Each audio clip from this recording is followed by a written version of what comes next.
Hi, good evening. My name is Wilma Jakobsen. I'm an Anglican priest in the Anglican Church of Southern Africa. And today my heart is full. I'm taking in this huge news that beloved Archbishop Emeritus Desmond Tutu has died. And this man means more to me than I can say. I've been reflecting about this for ages. I've known this day would come, and I've wondered how I would feel and what I would say. And I've written chapters in books about this because my life would not have been what it is and has been without this beloved Archbishop. I'm an Anglican from the Diocese of Cape Town, and Archbishop Tutu ordained me a deacon 33 years ago. I was the first woman that he ordained a deacon, and it was joyful. That was back in 1988. We didn't have women priests at that time, so it was a matter of waiting. And it was a long 4.5 years wait at a particular time in South Africa's history, in which we struggled in the church to be a church that ordained women and a church that accepted that women and could be priests as well as men. And 1992, after one false start, in 1989 we missed it. In 1992 he ordained me a priest as well. And he was so joyful at the synod in Swaziland where this happened. He gave me a bear hug, actually 4 times, and said, "I'm going to ordain you." And he was so excited. And that was an amazing occasion that I will never, never, never forget. And then we were sent out to work in a parish, parish of Hopefield, in a semi-rural area. But soon after I got there, maybe about a year, he called me back to be his chaplain.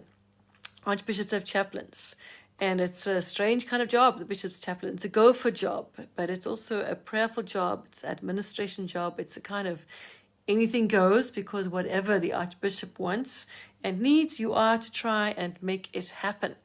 So there I was, the first woman chaplain of an archbishop, and we had to work out some things.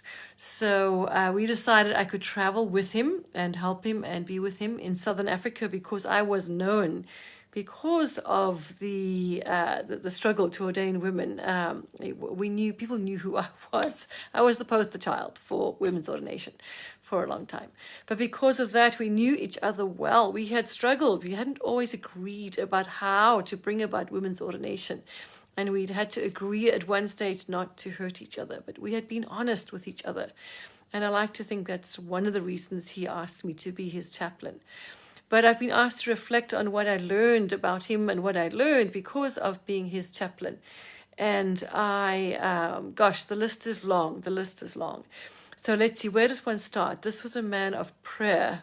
And I knew that because I'd heard about it, but I lived that. So the chaplain's job is to join him in prayer in the mornings before the staff come for Holy Communion and Eucharist for a formal morning prayer, and to join him for evening prayer, but also to say morning prayer for him if one was driving to the cathedral at 7:15 in the morning in peak hour traffic, which we did every Friday.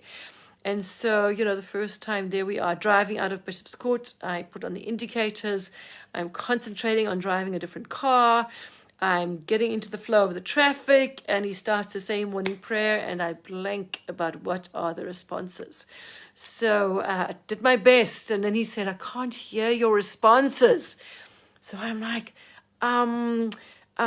it's quite hard to drive in the traffic and concentrate on everything and get the responses right. And he goes, "Okay." He goes, "I'll say the responses as well." So there we were. That's how we said morning prayer every Friday, going to the cathedral in town from Bishop's Court. But truly, when one walked into the chapel, because he always got there before me, he had been there, I don't know how long before, but the atmosphere in this chapel was electric. I felt a current when I walked in there.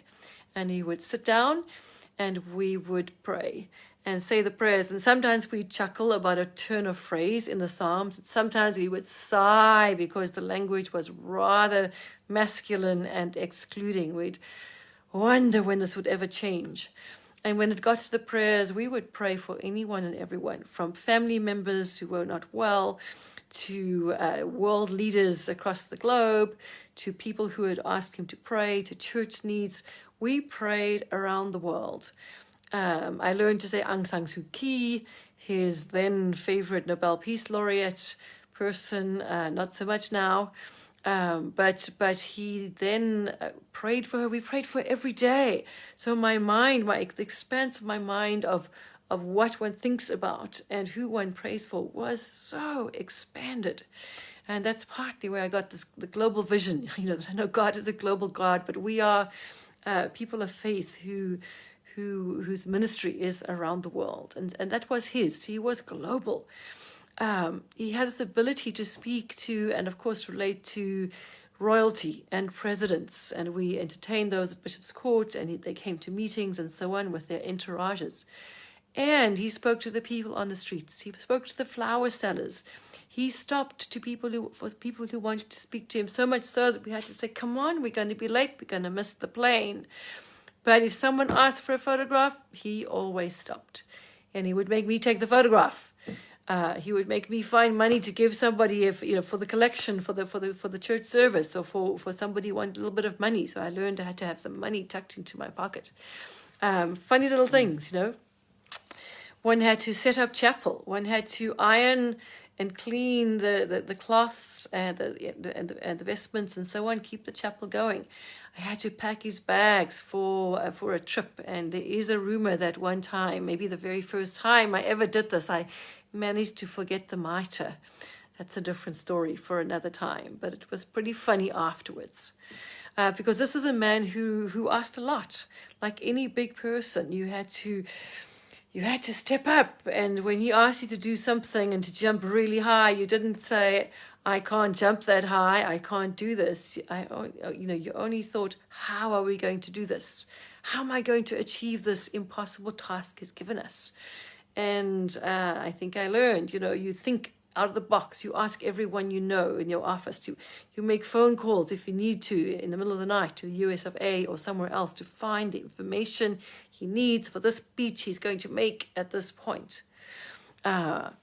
Archbishop was brilliant. He had an almost perfect memory, so he could read something and then repeat it in front of the TV if need be, which he did when we were doing voting advertisements for people to vote in 4 different languages. He read this, he looked at it, he looked at the camera, and one by one he said exactly word perfect. What an intellect he had. What a heart he had. What courage he had. And this was someone who was fearless, and his faith was so deep, and his prayer fueled this justice ministry that he had, this ability to speak out, but not to speak only to speak out, to act for justice and for peace. This was who he was. This was his passion, but I think fueled by the prayer. So it's just like this integration. One piece of cloth, one fabric, justice and peace and prayer, all woven together to make him who he was. And this vision for all, that everyone is welcome. Seeing him in the pulpit in All Saints Church, Pasadena, in my other home church in the US, saying everyone is welcome, from Bush to Bin Laden, horrifying all the people who heard this, arms stretched wide. God, everyone is welcome. God opens God's arms wide to welcome whoever you are. You are welcome. This is who he was. He lived the concept of Ubuntu that he taught us about, that we learned because of him, of this African concept of Ubuntu, that you are a person. You can only be a person through other persons. We are only who we are because of other people. Cannot be by ourselves, make it by ourselves. We live in an interdependent community. And that was him. That was so much of what he taught. That was who he was. His passion was not only for justice in the area of race and apartheid and changing South Africa and so on. That was not all he was. He was about gender. He was about LGBTQIA equality, and he spoke out about it increasingly towards the end of his time in office as Archbishop of Cape Town.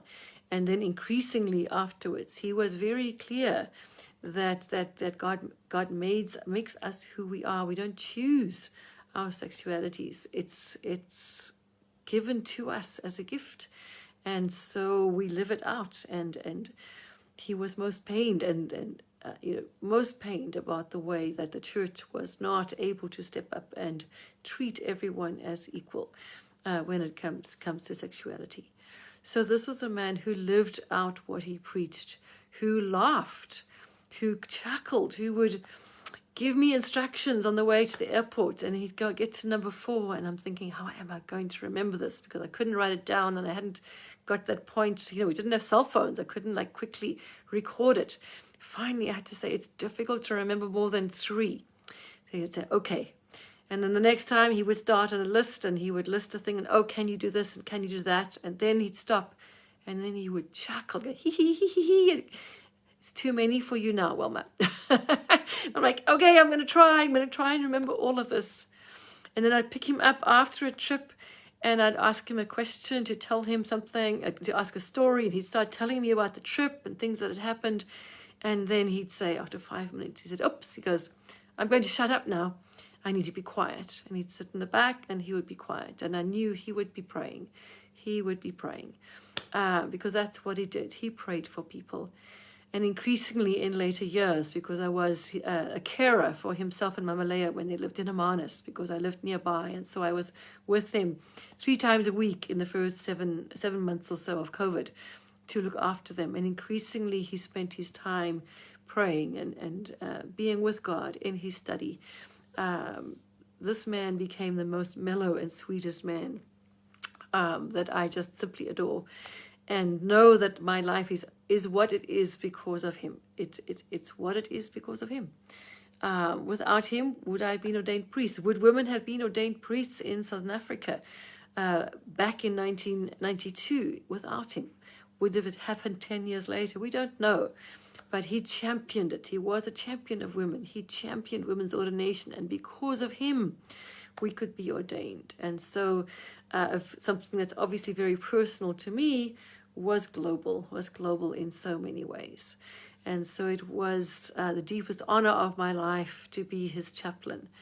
It was such a privilege to work for him in that way and to get to know him in this way and to learn so much about God and who God is for us and how God is, and his passion also that we will know God's love, and that God's love is all welcoming always. These were his passions: justice, truth-telling, courage, laughter, joy, Ubuntu, all of those things and more, prayer, people. And let's do this, and so here the idea is, I think for me the lasting legacy is, let's pick up where he left off. I hope I've already been doing that in my life. Let's live out all that he was. Let's help to become God's dream a reality, the dream he wrote about in those books and talked about. Let's try harder to live it out, because our world isn't doing very well at living that out. But thanks be to God for those who are. Thanks be to God who gives us the ability to live out the dream. Thanks be to God for the gift of Desmond Tutu, who inspired a world, a globe, a planet, with all that he cared for, and the God that he served till his dying day and his dying breath. The love with which he lived till his dying breath. Can that inspire us to live out God's dream and to be who we are called to be, each of us? So he would want to know, what is God calling you to do? What's your job? And if you aren't someone who believes in God, particularly, what's your role in making the world a better place? and bringing justice and peace and joy to the earth. What's your role? So there we go. That's my few reflections, inadequate. But I hope to share some haikus I wrote on a different platform. But that's tonight, on this day at the end of which we mourn, but yet also celebrate the life of this one, this giant of justice, whom I'm sure all the giants of justice were waiting at the gate to cheer him and to welcome him into heaven. I'm quite sure of that. Let's just say thank you to God for the gift and ask of ourselves, what am I going to do in my life, in my world, in my community, to carry on his legacy and ensure that as many others learn about the legacy and pass it on. So thank you for watching, if you're watching, and bless you. And let's watch these spaces as the days continue and we continue to hear all that this wonderful, beloved person of God did for us, and for me in particular. So thank you, Tata, with my life. Thank you, God, for giving us him. Thank you all. Bye.